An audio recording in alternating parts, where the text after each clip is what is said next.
Pega a sua Bíblia e abre lá em Neemias capítulo 1. E é algo de Deus que eu vinha refletindo esses últimos dias, eu gostaria de compartilhar com a igreja, então. Neemias capítulo 1. E nós vamos ler os 4 primeiros versículos. Vamos ler Neemias capítulo 1, do versículo 1 em diante. Amém? Os irmãos acharam? Diz assim, palavra do Senhor. Palavras de Neemias, filho de Acalias, no mês de Quisleu, no 20º ano, enquanto eu estava na cidade de Suzã. Hanani, um dos meus irmãos, veio de Judá com alguns outros homens, e eu lhes perguntei acerca dos judeus que restaram, os sobreviventes do cativeiro, e também sobre Jerusalém. E eles me responderam: aqueles que sobreviveram ao cativeiro e estão lá na província passam por grande sofrimento e humilhação. O muro de Jerusalém foi derrubado, as suas portas foram destruídas pelo fogo. Verso 4. Quando ouvi essas palavras, sentei-me e chorei. Passei dias lamentando-me e jejuando e orando ao Deus dos céus. Amém? Você pode se assentar. Eu gostaria de introduzir com outro versículo, lá em Efésios capítulo 5, verso 15 e 16, o apóstolo Paulo, ele vai dizer: tenham cuidado com a maneira como vocês vivem, não seja como insensatos, mas como sábios, aproveitando ao máximo cada oportunidade, porque os dias são maus. Pergunta para quem está do seu lado: os dias são maus? Os dias de verdade são maus? Se a gente parar para dar uma olhada no contexto que nós vivemos, parece que cada dia mais, no linguajar popular, a coisa está feia. A coisa está feia. Você liga a televisão, você ouve a notícia e parece que quanto mais a sociedade evolui na tecnologia, quanto mais acesso nós temos às informações, quanto mais globalizado se torna o planeta Terra, parece que a gente vê os males aumentando. A violência só aumenta, na nossa nação, crise econômica, e eu tenho batido muito numa tecla em todas as vezes que eu estou ministrando para alertar a igreja. Nós estamos numa decadência moral, e basta você ver esses últimos dias, os últimos meses, você vai ver que os princípios cristãos estão sendo atacados na sua base, que é família. E daí a gente tem aí esses casos de sabão em pó, querendo dizer para os nossos filhos que os meninos não devem brincar de boneca, não precisam brincar só de carrinho. Nós estamos vendo a indústria de cosmético dizendo que a gente não pode chamar as nossas filhas de princesa. Nós estamos aí vendo drag queens entrarem nas escolas com palestra, fazerem vídeo dizendo: toma, família brasileira, literalmente uma guerra sem mais ser por tabela, abertamente afrontando os princípios de Deus. E nós sim, nós estamos num tempo onde é preciso restauração, uma restauração pessoal, uma restauração familiar, uma restauração coletiva, social, para que nós possamos receber de Deus muito mais da sua parte e ver cumprir os propósitos que Ele tem para a nossa vida, para a nossa família, para a nossa cidade. Quando nós olhamos para Neemias, nós vemos Neemias se despertando para uma urgência de restauração, algo muito parecido com aquilo que nós vemos hoje. Você provavelmente já ouviu falar dessa história, você conhece um pouco do contexto.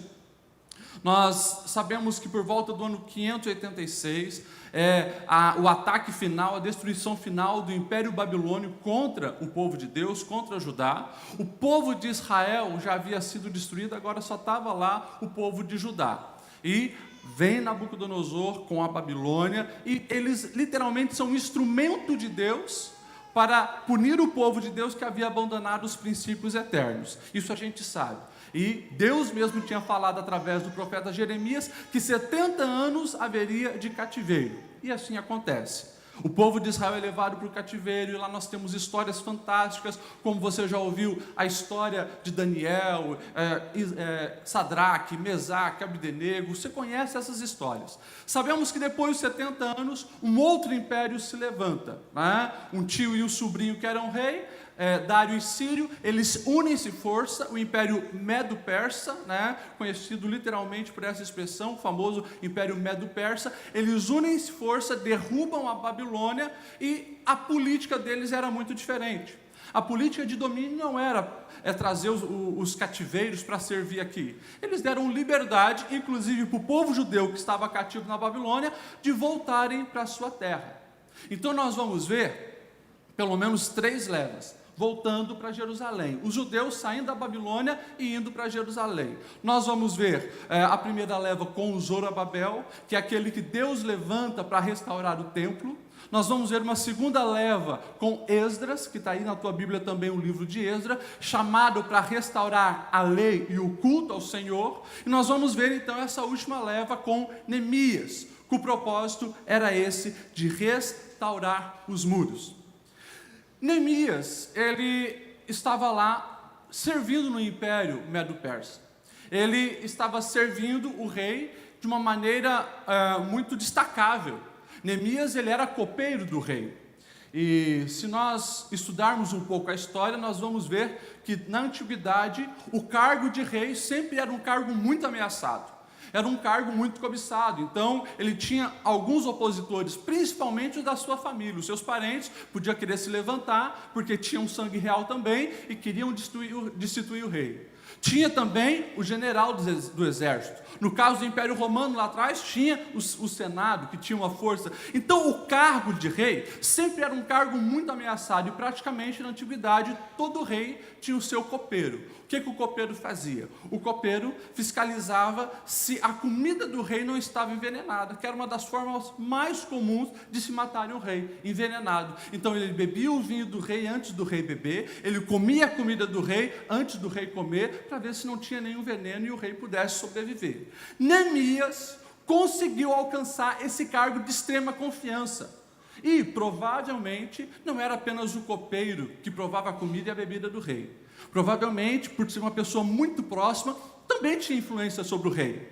Alguns chegam a dizer, alguns teólogos, que Neemias, nessa função de copeiro, exercia um cargo parecido como hoje nós temos o primeiro-ministro, né, de alguns países. Então, era mais ou menos essa situação de Neemias. Muito bem, confortável, comendo do bom e do melhor, mas, de repente, chega uma notícia aos ouvidos de Neemias. Um personagem, um parente seu, chamado Anani ou Hanani, e ele chega para Neemias e diz: Neemias, infelizmente, o povo que retornou, o povo que saiu aqui do cativeiro e agora está lá na terra sagrada de novo, está sofrendo muito.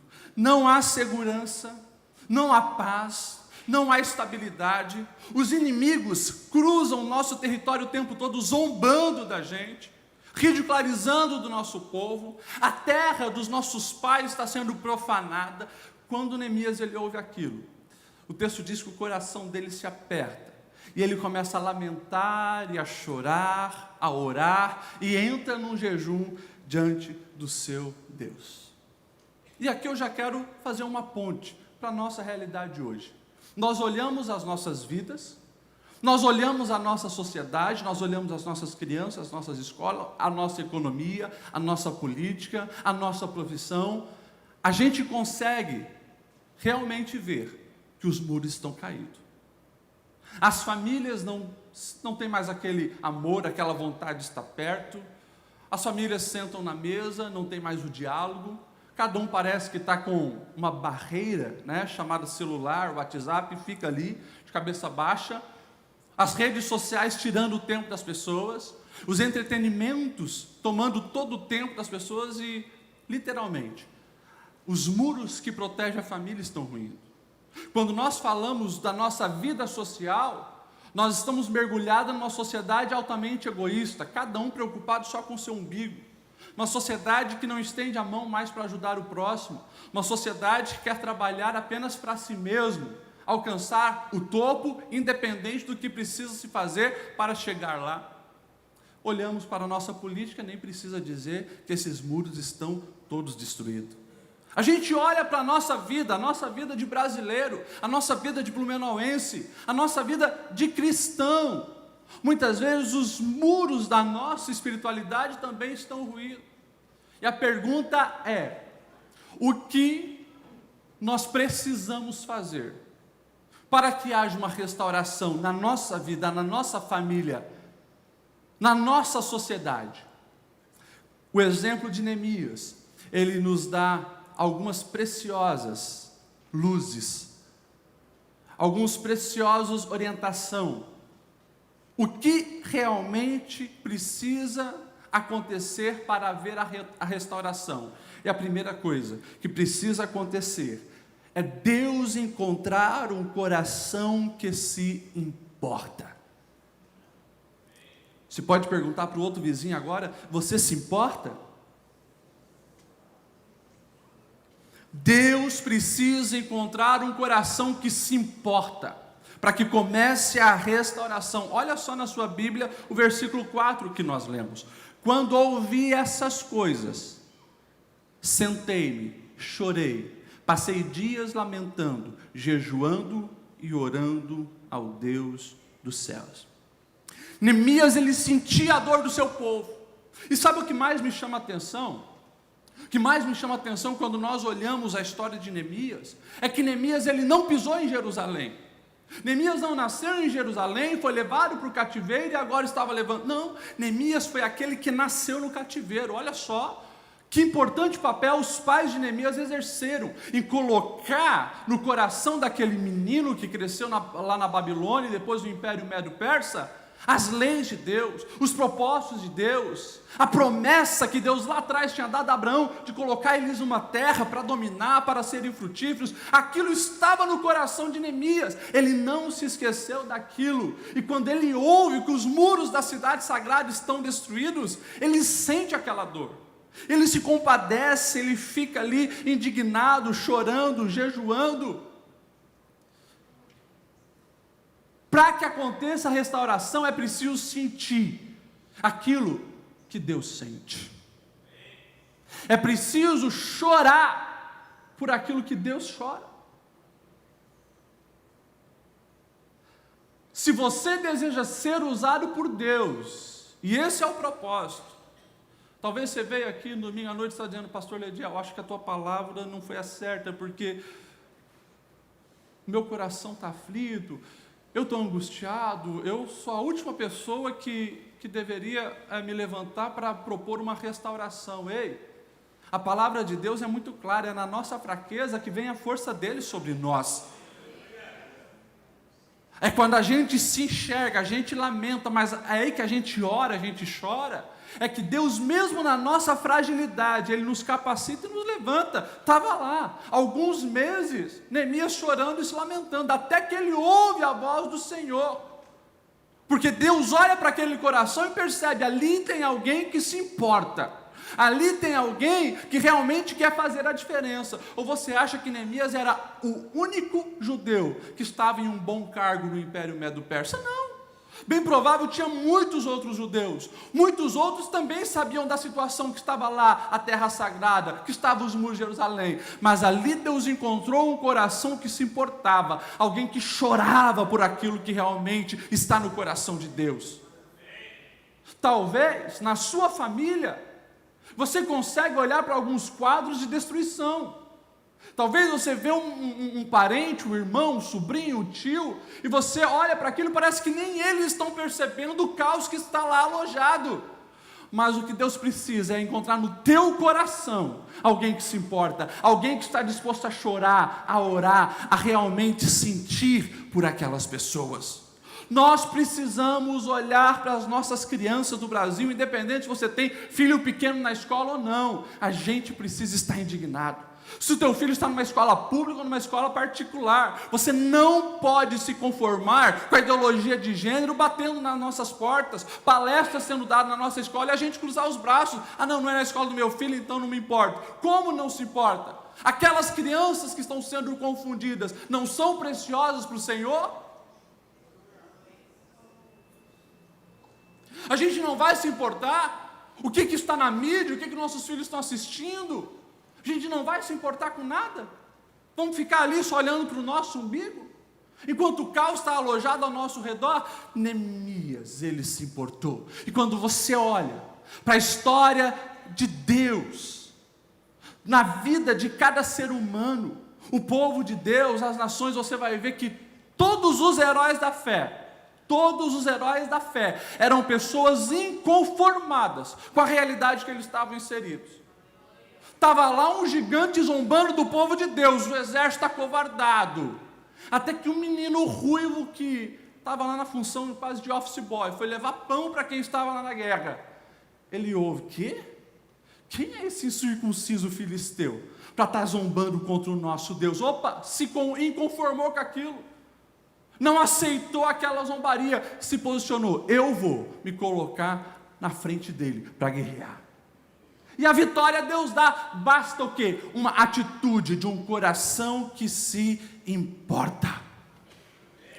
Você precisa se importar sim com o que está acontecendo no nosso Brasil, o que está acontecendo nas nossas câmaras, o que está acontecendo no legislativo, no judiciário brasileiro. Nós precisamos nos importar, se manifestar, dar sim a nossa cara, a tapa se preciso for, para que as verdades eternas do nosso Deus não venham a ser jogado na lama e pisado e sem ninguém defender isso.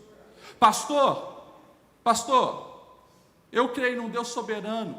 Deus não precisa aí que ninguém defenda Ele. Realmente Deus é soberano. E quem somos nós para achar que podemos defender Deus?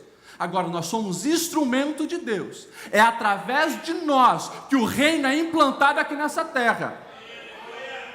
Ou senão não precisava de Abraão, não precisava de Noé, não precisava de José, não precisava de ninguém.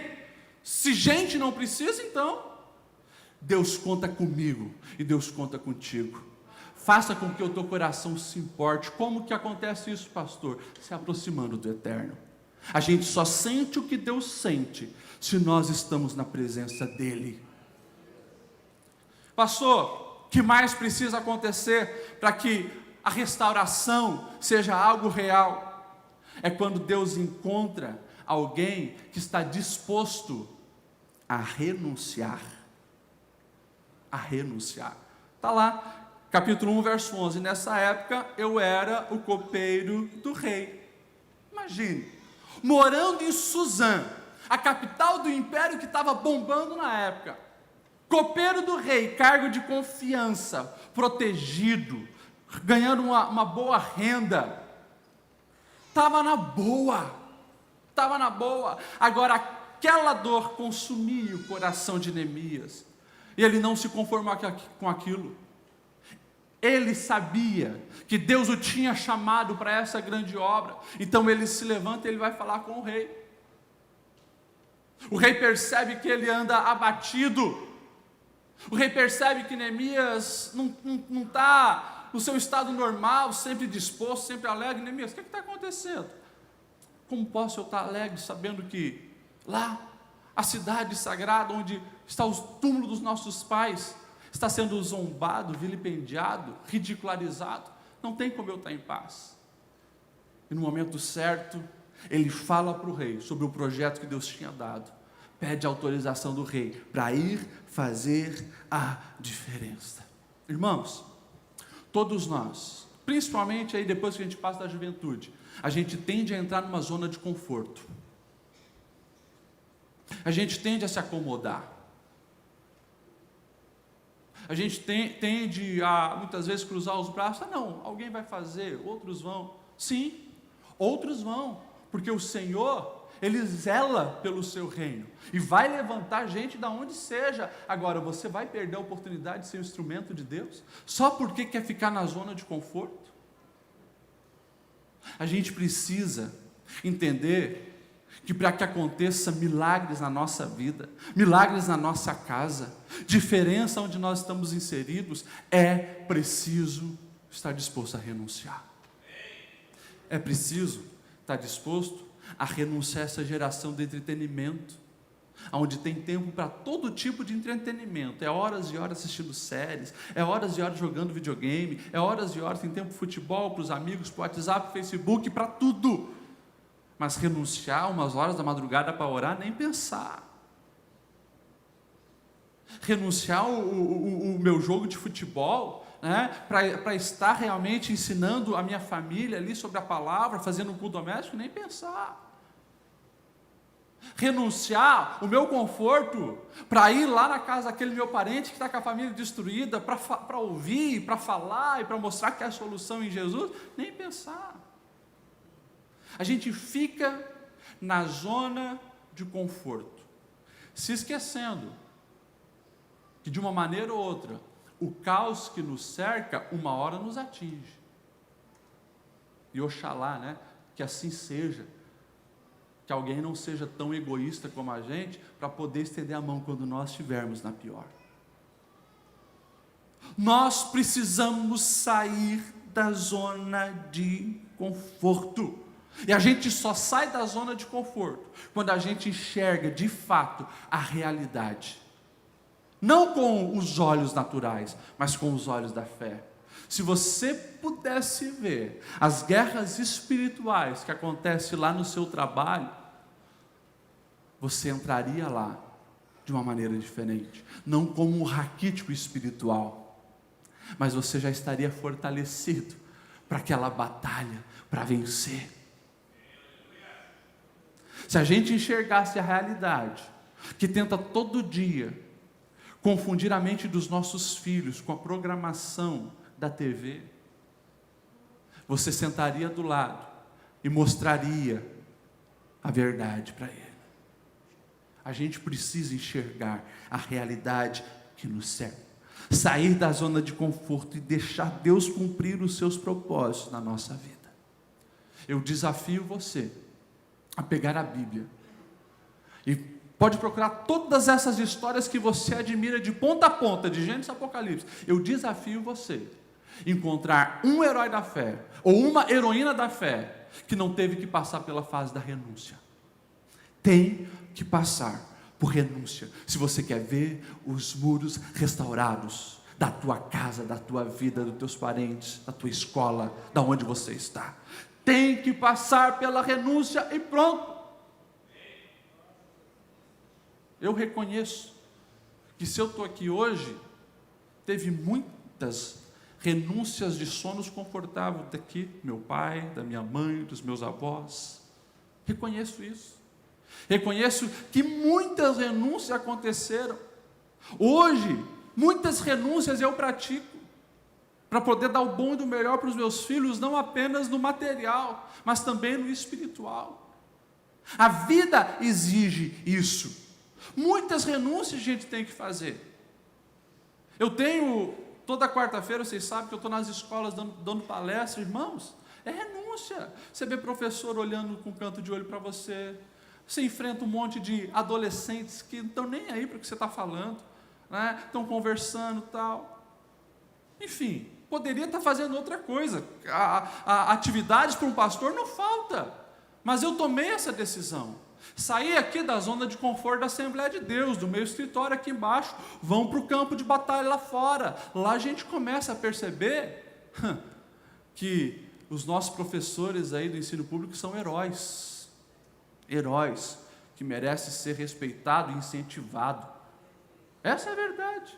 Mas a gente precisa sair da nossa zona de conforto, meu irmão, senão nós não vamos enxergar o agir de Deus na nossa vida. Deixa eu correr que tem muita coisa para falar aqui ainda. Amém ou não amém? Amém. A restauração acontece quando Deus encontra também alguém que tem atitude. Alguém que tenha atitude. Alguém que sente realmente no coração. Alguém que está disposto a sair da zona de conforto e alguém que tenha atitude. Se você pegar a sua Bíblia, vai ver ali no capítulo 2, do verso 1 ao 5, você vai ver esse pedido que Neemias faz. No mês de Nissan, 20º ano do reinado de Artaxerxes, na hora de servir-lhe, eu levei então ao rei. Nunca antes tinha estado triste na presença dele. Por isso o rei perguntou: o que está acontecendo que você está triste? Por quê? Você está doente?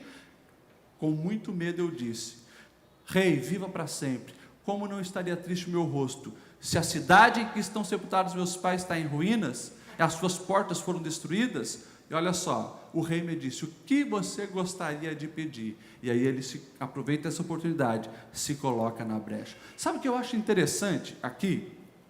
Quando ele ouve falar, se você observar lá, quando ele ouve falar que os muros estão destruídos, aquele mês é um mês de Quisleu, novembro ou dezembro aqui da nossa realidade. Agora, quando ele vai então fazer o pedido ao rei, nós já vemos então que provavelmente, né, era um mês de Nissan, no nosso calendário é março ou abril. Eu acho fantástico isso aqui, porque ele fica em torno de 4 meses, angustiado, mas em jejum e oração, ou seja, a atitude é de extrema importância, mas você vai ver que Neemias ele não age antes já de ter passado pela oração e ter tido uma confirmação do Senhor. Lá estava Neemias do joelho, clamando, chorando, buscando, e daí depois, quando ele tem a certeza que ele é o escolhido para fazer aquela missão, então ele coloca realmente a sua fé em ação, e essa fé gera atitude. Ele pede para o rei, e o rei concede, e ele, que não era comandante de exército nenhum, na mesma hora, ele já sai com um grande exército ali, que o rei tinha mandado, e vai para Jerusalém. Chegando lá, já dá uma espiada nos muros, e já no outro dia, ele já começa a liderar a reconstrução. Eclesiastes 3:1 vai dizer que para tudo há uma ocasião certa, e um tempo certo para todo o propósito debaixo do céu. Vai ter o tempo de chorar, vai ter o tempo de jejuar, o tempo de orar, mas a fé autêntica e verdadeira, ela gera atitudes. Tem que arregaçar a manga, tem que observar o que é que precisa ser feito e fazer. Neemias sabia que a mudança só aconteceria se os muros tivessem restaurados. Naquele tempo, os muros da cidade eram de extrema importância para uma defesa da cidade. Sem muros fortificados, não tem proteção nenhuma. Neemias sabia. E ele vai exclusivamente para aquele propósito, restauração dos muros, e toma a atitude certa. Na nossa vida, a gente precisa dessa precisão. Às vezes nós gastamos tanto esforço, tanta agilidade, para coisas supérfluas, coisas desnecessárias. E o necessário, aquilo que de fato precisa de reconstrução e restauração, não acontece. Por quê? Porque toma atitude antes da oração. Toma atitude sem jejuar. E as coisas, literalmente, se invertem. É botar, né, a carroça na frente dos bois. Agora, quando tem a confirmação do Senhor, quando vai para a palavra para saber a vontade do Pai, as atitudes precisam acontecer, e acontecer da maneira certa. Irmãos, analisa a tua vida. Que atitude você precisa tomar para restaurar o relacionamento com seu filho? Que atitude você precisa tomar para restaurar a paz lá no teu trabalho? Pastor Lediel, é complicado, porque no contexto tu não sabe, eu que fui o ofendido, eu sou a vítima, pastor Lediel. A palavra de Deus diz, independente se você causou ou foi a vítima, toma atitude, se humilha e peça perdão. Vai haver a restauração. pague o mal com o bem, são as palavras do Senhor. Nós precisamos olhar para a nossa realidade e tomar uma atitude, desde as coisas dentro de casa, nos relacionamentos, nas coisas da nossa parentela, quanto para fora. Ei, as nossas escolas, as nossas ruas, as favelas de Blumenau estão carentes de projeto, de ação social. Há brechas e nichos na nossa sociedade que precisa de uma intervenção. E quem que vai intervir? A igreja. A igreja sendo igreja. Igreja, meus irmãos, vai muito além de estar aqui, batendo cartão nos domingos e ouvindo uma palavra. Igreja, a gente sai daqui no carro, no trânsito, na nossa casa, nós somos igreja. No nosso trabalho, nós somos igreja. Ou seja, representantes de Cristo. Quem convive com você, olhando para você, consegue enxergar Jesus? As nossas atitudes precisam ser assim, precisam ter essa pegada, resplandecer a glória do Senhor. Mateus 5, verso 16. Resplandeça a vossa luz diante dos homens, para que vejam realmente as vossas boas obras e glorifiquem o Pai que está no céu. É assim. E é assim que a gente muda a nossa sociedade. É assim que o índice de evangélicos do Brasil aumenta, mas as mudanças aumentam também, quando eu entendo que a mudança começa em mim. É a velha frase: mude o mundo, mudando primeiro você. E eu vou correr para finalizar. A restauração acontece quando Deus encontra alguém determinado a cumprir os propósitos de Deus. Deus sabe que gente determinada é gente que vai até o fim, é gente que vai superar as dificuldades. E essa é uma realidade que muitas pessoas hoje esquecem, né? A famosa geração mimimi, né? Mimimi nos dois termos, a geração que só reclama, né? E a geração que só mimimi, no inglês, eu, egoísta, né? Ou seja, quando nós falamos dessa geração, essa geração precisa entender, a minha geração precisa entender, que não existe grande obra de restauração sem adversidades, sem dificuldades. E quando eu falo adversidade, você pode se preparar que vai se levantar adversários, sim. A gente não gosta disso. E os nossos adversários, principalmente dessa questão de moralidade, tentam confundir crente despreparado, dizendo: não, mas Jesus pregou paz e amor. Mas o nosso Jesus também é o Jesus da justiça. O nosso Jesus é o Jesus que sim, ensina o respeito, o amor ao próximo, mas não quer que a verdade eterna seja jogada na lama, camuflada de tudo pode, tudo é certo, e todos os caminhos, né, levam ao céu. A gente precisa cuidar com essas coisas. Deus precisa encontrar em nós pessoas determinadas a cumprir os propósitos de Deus. Tivemos aí, final de outubro, Reforma Protestante. Dá uma lida na história de Lutero, e você vai ver que só aconteceu aquelas mudanças, só foi tirada aquela geração de pessoas de uma cegueira espiritual, onde pagavam fortunas para ter um terreno no céu, pagavam fortunas por absurdos que a palavra não ensinava. Quanta dificuldade Lutero teve que enfrentar, quantos adversários, quantos riscos de morte ele passou, mas ele sabia do chamado de Deus para a sua vida. Quando nós olhamos a história de Neemias, você vai ver já desde ali do capítulo 2, versículo 10, você vai ver o seguinte verso: Sambalate, o horonita, Tobias, o oficial amonita, ficaram muito irritados quando viram que havia gente interessada no bem dos israelitas. E você vai ver o decorrer da história, você vai ver as estratégias satânicas, você vai ver Sambalate, Tobias, Gesem, primeiro tentando confundir o foco de Neemias.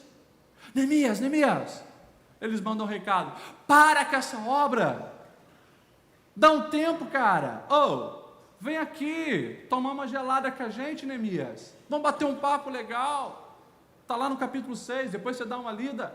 Eles querem tirar o foco de Neemias. Por 3 vezes seguidas eles mandam um convite para Neemias parar, ir lá conversar com eles, tirar um momento de lazer. Agora, dá uma olhada na resposta de Neemias. Neemias o tempo todo dizendo: estou fazendo uma grande obra e não posso parar. Estou fazendo uma grande obra e não posso parar. Foco naquilo que tem realmente valor eterno. A gente hoje, e eu já preguei umas 2 vezes sobre isso, está caindo muito nessa estratégia de Satanás, que é a estratégia da distração. A distração. A gente se esquece que reino de Deus é amar o Senhor acima de todas as coisas e o nosso próximo como a nós mesmos. Gaste sim. É importante ter um momento de lazer? É importante a gente trabalhar, ter os nossos recursos financeiros? Sim. Agora, se a tua vida não mais tem tempo para as coisas espirituais, você está caindo numa seta satânica de distração. Escute isso. Se você não consegue mais tirar tempo de qualidade para os seus filhos, está caindo sim numa seta de distração. Se você não consegue estender a mão para alguém que está necessitado, seja uma visita em alguém que você conhece e ouviu dizer que está no hospital, está na cadeia, está no asilo. Se você não consegue mais fazer o bem a quem precisa, você está caindo numa seta de distração satânica. Nós precisamos parar e repensar, porque sim, assim como os adversários de Neemias, o tempo todo chamando eles, nós estamos o tempo todo sendo chamados pelo adversário. Olha isso, olha aquilo e tal, e é só coisa boa, só coisa boa. Gente, cada dia tem uma peça melhor de teatro para assistir, um filme novo para assistir, cada dia mais tem uma série nova no Netflix para você assistir, sempre vai ter coisas para você fazer, uma viagem, tal. E a gente corre o risco de passar o ano dizendo que nós somos igreja e não falamos de Jesus para uma pessoa. Passamos o ano e não trazemos ninguém para ouvir o Evangelho. A gente vê famílias o tempo todo desmoronando ao nosso redor, com adultério, preso em pornografia, brigas e tal. E a gente acha que por ser comum é normal. E passa o ano, a gente não faz nada. Estamos correndo o risco de perder o foco. A gente precisa ser mais firme. E não sei se vou usar a expressão certa, mas mais teimoso naquilo que nós sabemos que é a verdade, permanecer ali e lutar por aquilo. A restauração acontece quando Deus encontra pessoas determinadas. O diabo vai tentar tirar o nosso foco.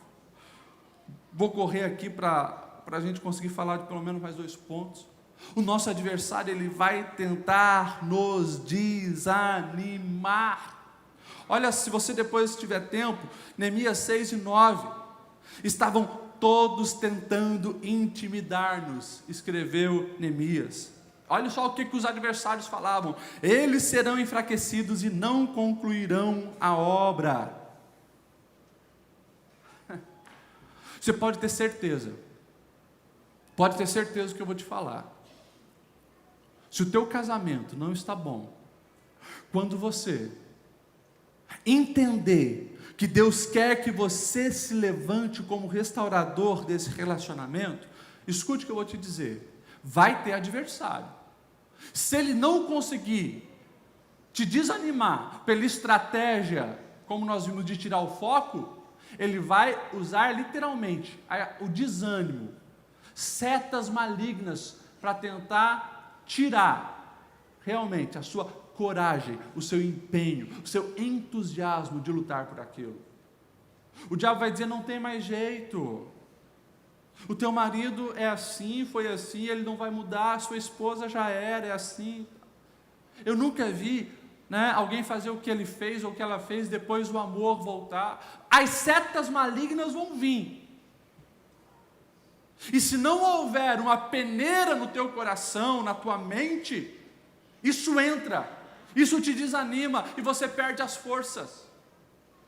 Por isso que já Salomão havia falado, Provérbios 4:23, sobre tudo que deve guardar, guarda o coração, porque é dali que procede as saídas da vida. Se você permitir que todas as palavras que são lançadas sobre você de desânimo entrem no teu coração, você não faz nada. Citei Davi e cito de novo, o próprio irmão dele, é o Davi. O que foi, cara? O que você está fazendo aqui? Com quem que você deixou aquelas pouquinhas ovelhas? Ou seja, cara, o teu negócio é lá. Sai daqui. Todos olharam para Davi, até o próprio rei. Mas você, assim? Escute o que eu vou te dizer. Os adversários, eles não conseguem desanimar alguém que tem o coração guardado, blindado e protegido pela palavra do Eterno. Se o Senhor nos chamou, Ele nos capacita. Se Ele nos capacita, nós tomamos a atitude certa, Ele nos dá a vitória. A gente precisa crer, a gente precisa lutar, mas a gente precisa superar as setas lançadas pelos nossos adversários. Os adversários de Neemias ridicularizavam eles. Poxa, Neemias, se uma raposinha subir aí, vai cair, para com isso. Neemias continuou firme. Então eles vão usar a estratégia da mentira. Não deu certo o desânimo? Vamos caluniar. Neemias, todos estão dizendo, e nós vamos avisar o rei, que você está se rebelando contra o rei. Você está querendo criar um império próprio teu, por isso você está restaurando os muros.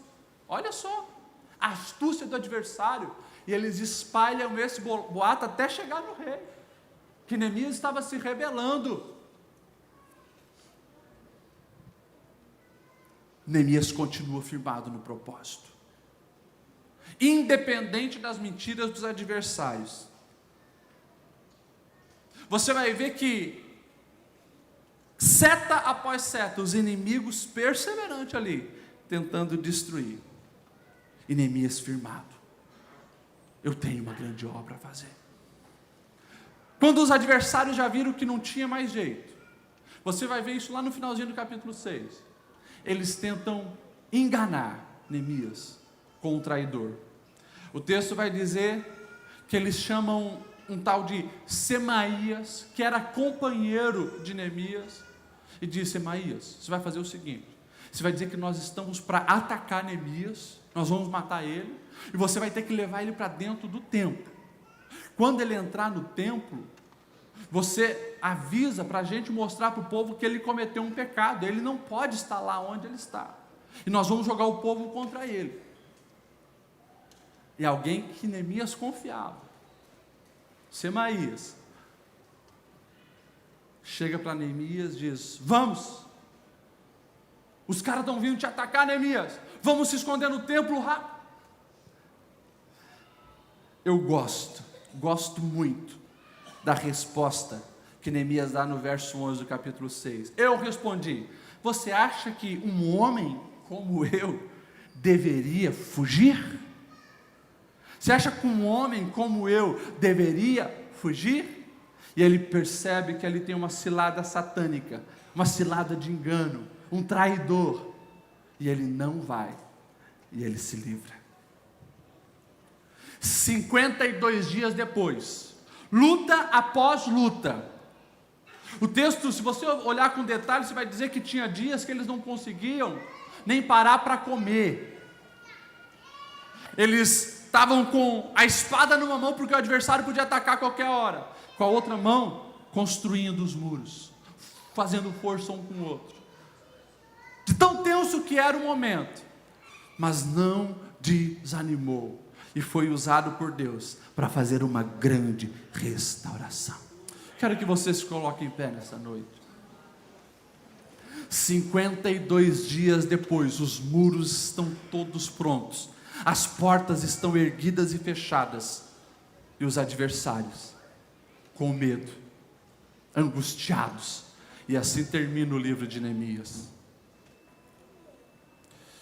Essa palavra que eu ministrei hoje, é uma palavra muito simples, mas uma palavra, sim, de um confronto para mim e para você. E eu finalizo perguntando, nesses 40 minutos de palavra, o que Deus falou no seu coração que precisa ser restaurado? Eu sei que o Espírito Santo falou. Talvez você chegou aqui dizendo que não tem mais força. E o Espírito Santo, ele deixa bem claro para você que não é a tua força. Tenha uma atitude de fé, sim, mas quem faz é o Senhor. A gente precisa temer, pastor Lediel? Não. O adversário é astuto? É. O adversário é experiente? É. Mas nós temos a certeza que maior é o que está conosco do que aquele que está no mundo. Então o que eu preciso fazer, pastor Lediel?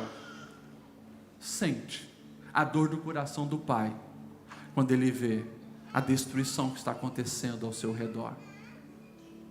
Esteja disposto a renunciar. Tenha a atitude certa e seja destemido, disposto a cumprir até o fim o propósito que o Senhor tem para a sua vida, porque os adversários vão se levantar, mas o Senhor vai te dar a vitória. Eu gostaria de fazer uma oração por você. Você que sentiu o Espírito Santo falando contigo nessa noite a respeito dessa restauração necessária. E você hoje quer assumir esse compromisso. Assim como Neemias, ele assumiu o compromisso. Ele enxergou que aquilo era assim com ele. Não terceirizou essa batalha, mas foi buscar força em Deus. Você quer isso hoje? Eu queria que você viesse aqui na frente, que eu estarei orando por você e abençoando a sua vida. Aleluia.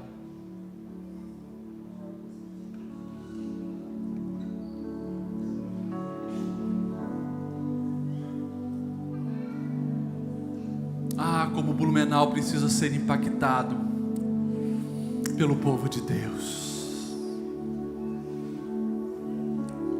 Como as empresas de Blumenau precisam ser impactadas pelo povo de Deus. Como a cultura da promiscuidade, das bebedeiras de Blumenau precisa ser, sim, transformada pela manifestação do povo de Deus.